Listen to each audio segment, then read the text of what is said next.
Et puis les Français, 5e et 6e, aussi encourageant. Est-ce que la France est aussi preneuse que la Suisse du tchoukball? Alors, la France fait partie des toutes premières nations du tchoukball, puisque c'est la France et la Suisse qui étaient les deux premières fédérations au niveau mondial. Ils ont très bien fonctionné il y a 30 ans en arrière, vraiment un gros et un beau dynamisme. Et puis suite à ça, la fédération française a été un petit peu moins active. Par contre, ça continue à se développer au niveau des écoles et on a encore des bons résultats. Et là, maintenant, ils sont venus avec deux équipes juniors très motivées. C'était vraiment Par intéressant à contre, voir. chez les plus adultes, pas d'équipe française. Pas d'équipe de française pour l'instant. La dernière participation remonte au championnat européen de 2003. Mais pour l'instant, pas d'équipe française au niveau des championnats du monde. Retour sur le terrain pour suivre le troisième et peut-être dernier set de cette finale masculine des mondiaux de beach tchoukball, toujours à la place du Rhône sous le soleil qui a fait son apparition, toujours de la bonne ambiance et puis aucun point marqué pour l'instant à l'entame de cette troisième période de jeu, troisième set. Après que les Taïwanais aient remporté les deux premiers sets et le premier point est marqué par les Canadiens en gris sur les images. Et un tir très puissant des Canadiens. Les Canadiens arrivent à tirer très fort. On a un peu l'impression que c'est des bûcherons parce que vraiment ils sont vraiment musclés, ils sont grands, ils tirent très très fort et je pense que c'est ça qui leur permet gentiment de résister aux Taïwanais. En cas d'essayer de résister aux Taïwanais. Ah, et puis moralement, il faut aussi tenir le coup parce que comme dans tous les sports, il y a l'aspect physique, mais l'aspect mental capital, un partout. Les Canadiens qui menaient tout de même le deuxième set tout à l'heure et qui se sont fait remonter par les Taïwanais qui, mine de rien, ont refait leur retard pour s'imposer assez nettement 15-10. Et là, petit moment d'inattention de l'équipe de Taïwan. Le Canada en profite tout de suite et il marque un point. Oui, on l'a vu, la balle qui échappe des mains du Taïwanais, du joueur taïwanais. Mais la réaction taïwanaise pour le s'est pas fait attendre puisque directement après les Taïwanais ont marqué le point. Ce qui nous mène au score 2-2. Ils n'ont même pas le temps de savourer un point, Daniel, ça va très vite. Mais c'est aussi une force qu'on a au tchoukball, d'arriver à réagir très rapidement. Il faut se remettre dans le bain tout de suite, se remettre en selle. Et là, Taïwan prend le point 3-2 pour l'instant dans ce troisième set. On rappelle, on ira jusqu'à 15. C'était joli, c'était un essai de tir en troisième zone, donc un tir qui va très loin en arrière. Malheureusement, la balle est sortie du terrain, donc le point est taïwanais. Et toujours beaucoup de monde dans les tribunes, beaucoup d'intérêt pour cette finale. Une belle promotion pour ce sport qui est en plein développement. On l'a évoqué pendant ces retransmissions, et ici à Genève, mais aussi partout en Suisse. En Suisse allemande, où un effort sera fait prochainement pour ameuter davantage de monde dans cette discipline. Et le soleil est de la partie, mais le vent est aussi de la partie. Un vent qui ne dérange pas, Daniel Buschbeck, apparemment les joueurs. Non, le stade est vraiment construit de telle façon qu'il permet le vent tape contre les gradins à l'extérieur. Par contre, les joueurs n'ont pas du tout l'air dérangés. On voit une différence là par rapport aux ombres du terrain. Est-ce que ça peut gêner les joueurs ou pas? Alors, j'ai pas eu encore de commentaires à ce sujet-là de la part des joueurs. On n'a pas eu de réclamation, pas de remarques, donc j'ai l'impression que c'est quelque chose qui se passe très bien. Et les Taïwanais qui ont refait leur retard et qui mènent 4-3. Ah, ils sont bien décidés à imiter leurs collègues féminines. Taïwan qui a la balle et c'est l'engagement. Je vous rappelle qu'on a 3 passes au maximum avant de tirer. On peut tirer aussi après 2 passes. Et là on fait une feinte, on fait une passe sur tout le terrain, mais ça ne passe pas. Les Canadiens sont attentifs, bien organisés. Ils récupèrent la balle. C'est presque frustrant parfois de voir ces tirs en puissance de la part des Canadiens, mais qui sont rattrapés avec parfois une énorme facilité de la part des Taïwanais. C'est assez impressionnant. Alors que là, Daniel reçoit de nouveau de la visite. Il va s'absenter 2 minutes.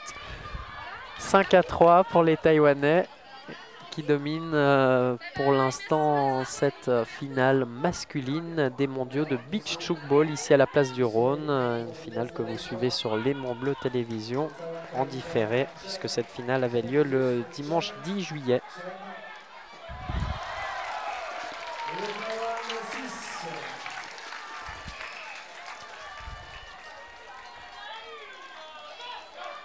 C'est vrai que les actions sont tellement rapides qu'on est vraiment content d'apprécier les ralentis pour voir vraiment un peu la subtilité du jeu. Hein. Et 6-3 pour les Taïwanais. Ouais, ces ralentis sont vraiment très bien faits. On arrive vraiment bien à analyser le jeu comme ça. Hein. Ces images d'ailleurs que vous allez utiliser, hein, vous le disiez tout à l'heure, pour la promotion du sport, qui est un facteur important aussi. Hein. Absolument, c'est un des objectifs aussi de cette manifestation. On voulait tâter un petit peu le beach football, on voulait savoir un petit peu comment est-ce qu'on allait développer le beach football à venir, et on voulait montrer le beach football aussi. Et là, une meilleure manière de le montrer, c'était de pouvoir le montrer en images.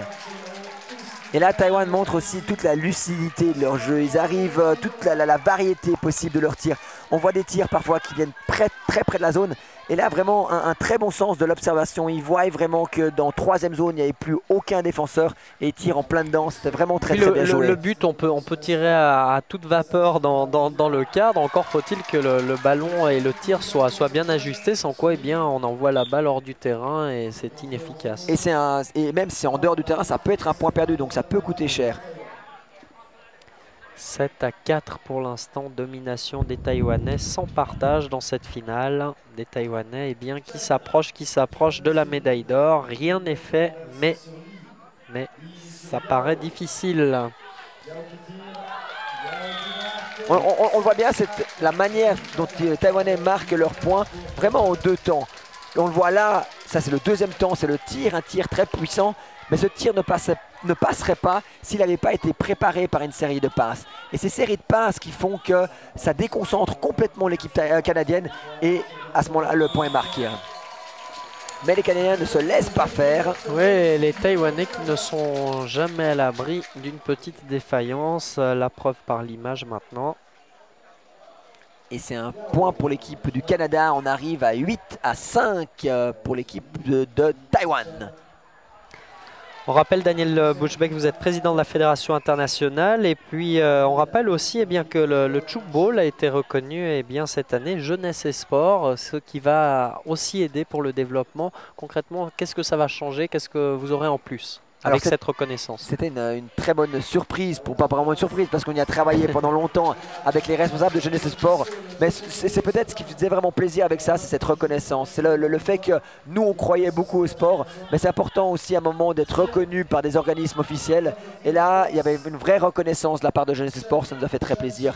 Et deuxième point qui nous aide beaucoup aussi, c'est au niveau de la formation. Il y a tout un cursus de formation au niveau de Jeunesse et Sport. Et ça, c'est vrai que c'est un appui qui est vraiment intéressant. On parle de la jeunesse. Est-ce qu'à Genève, vous êtes allé voir les responsables des écoles, du département de l'instruction pour essayer de leur soumettre l'idée d'introduire davantage? Je sais que quelques écoles le font à Genève, mais est-ce qu'il y en a d'autres qui sont sur les rangs? Alors au début, là, quand on a commencé à promouvoir le tchoukball à Genève, c'est une des premières choses qu'on a fait. On a parlé aux responsables, ils en ont réfléchi un petit moment, ils ont regardé un petit peu ce qui se passait. Et là maintenant, il faut le dire, ils sont vraiment convaincus de l'intérêt du tchoukball et on travaille beaucoup avec eux. Et 9-5 pour les Taïwanais qui dominent sans partage cette finale masculine. On rappelle qu'ils ont remporté les 2 premiers sets. Là, on est au troisième set qu'ils mènent assez largement 10-5. On le voit bien sur le ralenti, là, c'était un point perdu parce que la balle a tapé sur le trampoline et il est tombé dans la zone interdite.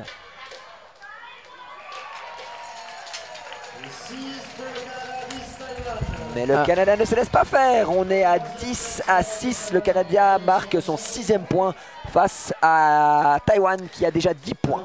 Ces fédérations, ces équipes font de longs voyages. Est-ce qu'elles sont aidées financièrement dans leur pays? Alors chaque pays fonctionne de manière un petit peu différente. Il y a des pays dans lesquels on a un fort soutien, il y a des pays dans lesquels on n'a pas de soutien du tout. Chaque fédération fonctionne de manière un petit peu différente. Mais ce qui regroupe peut-être tous les pays, c'est à quel point les joueurs sont motivés parce que c'est sûr que c'est pas facile d'être joueur de tchoukball et qu'il y a de toute façon toujours un investissement. Est-ce qu'il y a des professionnels où tous sont amateurs ou semi-pro, ont une activité professionnelle à côté, tandis qu'on est à 11 pour les Taïwanais et 7 pour les Canadiens? Alors actuellement nous n'avons pas de professionnels au tchoukball, il y a tout le monde qui a une profession à côté. Même dans les autres pays? Même dans les autres pays.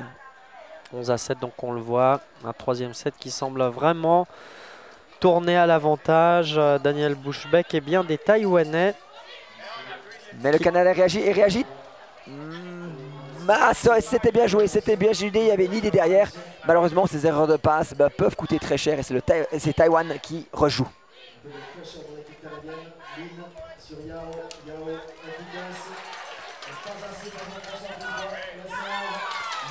11-7 pour les Taïwanais. Ah, c'est une belle démonstration, une de Taïwan.